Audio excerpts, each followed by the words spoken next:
गठबंधन को लेकर एक बड़ी जानकारी मिल रही है कि नीतीश से कांग्रेस नेता ने मुलाकात की है।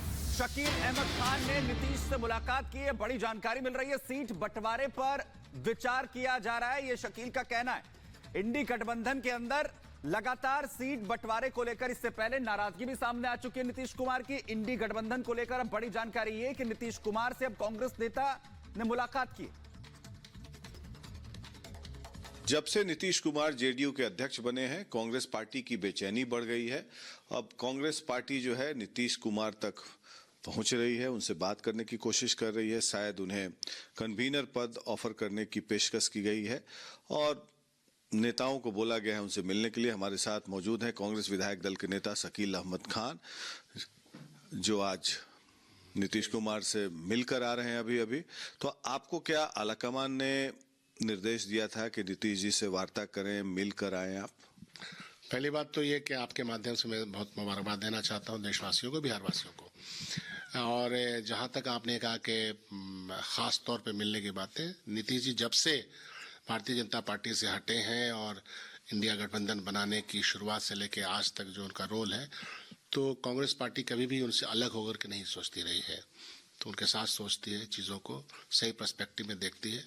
नीतीश जी का जो अपना एक रोल रहा है, देश में एक सही तरह की सरकार बन सके, इंडिया गठबंधन को बनाने में जो उन्होंने रोल प्ले किया है।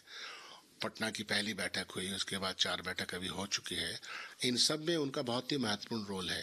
तमाम विपक्षी दलों को जा करके भेंट वार्ता इन्होंने ही की है। तो उस रोल से कांग्रेस पार्टी ने पहले भी कोई इनकार नहीं किया और आज भी इनकार नहीं करती है। तो वो रोल है। और आज तो 1 जनवरी था, मिलना ही था और अपार भीड़ थी वहाँ। बहुत लोग, इनका इतना बड़ा कद है, भीड़ भी थी, लोग भी कह रहे थे, अपनी अपनी तरह की बातें कह रहे थे। हम भी मुबारकबाद देने गए थे। कांग्रेस पार्टी को इनसे कोई कभी दूरी न थी, न है, न रहेगी। तो यही बातें। और मिले तो उन्होंने क्या कहा?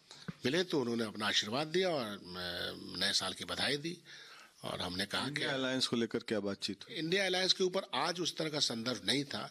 ये हमने जरूर कहा कि बिहार के तमाम नेता हम लोग दिल्ली में मिले भी थे और हम लोग अपनी बातचीत करते रहते। तो उन्होंने ये भी कहा कि हाँ, तो हमको मालूम ही है। तो यही बातें थी, लेकिन कोई स्पेसिफिक बात जैसा कि आप प्रश्न कर रहे हैं, वो कोई स्पेसिफिक बात नहीं थी। और हम लोगों का मिलना जुलना ज़रूरी था। आज 1 जनवरी थी और इस जनवरी में और इस साल बेहतर से बेहतर हो, इसी की हम कामना करते हैं। बिहार के मामले में हो या देश के मामले हो, नीतीश जी का एक बहुत ही महत्वपूर्ण रोल है जिसको ये निभा रहे हैं। देरी का मामला है, कांग्रेस पार्टी इंगेज थी क्योंकि चुनाव थे और चुनाव डायरेक्ट कांग्रेस पार्टी लड़ रही थी, तो वो इंगेजमेंट था। तो चीज़ें बहुत ही समान तरीके से हो रही हैं। हम लोगों को भी बुलाया गया था सीट शेयरिंग के लिए, जो कमेटी बनी है बिहार के संदर्भ में भी या दूसरे राज्यों के संदर्भ में, वो बहुत ही फास्टली भी काम कर रही है। दिल्ली में 5 सदस्यों की कमेटी बन गई है, मुकुल वासनिक उसके चेयरमैन है। तो हम सीट शेयरिंग से लेकर के और अन्य चीज़ें जो है उस पर बहुत ही समझिए कि फास्टली हम लोग काम कर रहे हैं। तो चलिए अब आगे बढ़ेंगे और बात करेंगे राम मंदिर। और राम मंदिर को लेकर लगातार विपक्षी दलों की बौखलाहट और बौखलाया विपक्ष किस तरह से बयानबाजी कर रहा है। दरअसल पटना की सड़कों पर पोस्टर वॉर जो है वो शुरू हो चुका है।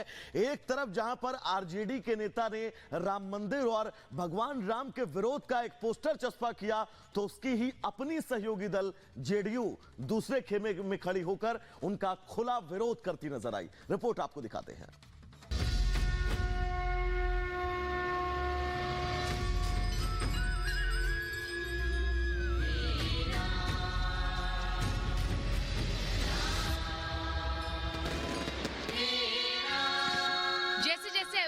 रामलला के भव्य राम मंदिर में प्राण प्रतिष्ठा की मंगल बेला करीब आ रही है, वैसे वैसे देश का माहौल राममय होता जा रहा है।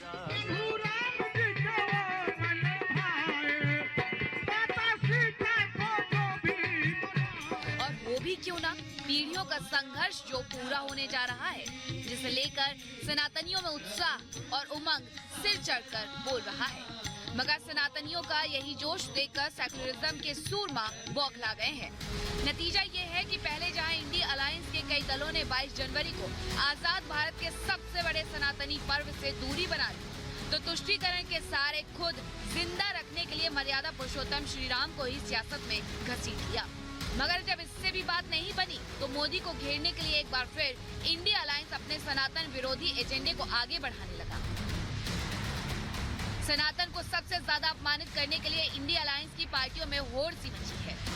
ताजा मामला आरजेडी की तरफ से सामने आया है, जहां लालू के विधायक फतेह बहादुर सिंह ने राम मंदिर को लेकर आपत्तिजनक पोस्टर लगवाए हैं, और वो भी पटना में पूर्व सीएम राबड़ी देवी के घर के बाहर, जिसमें उन्होंने मंदिर को मानसिक गुलामी का मार्ग करार दे दिया।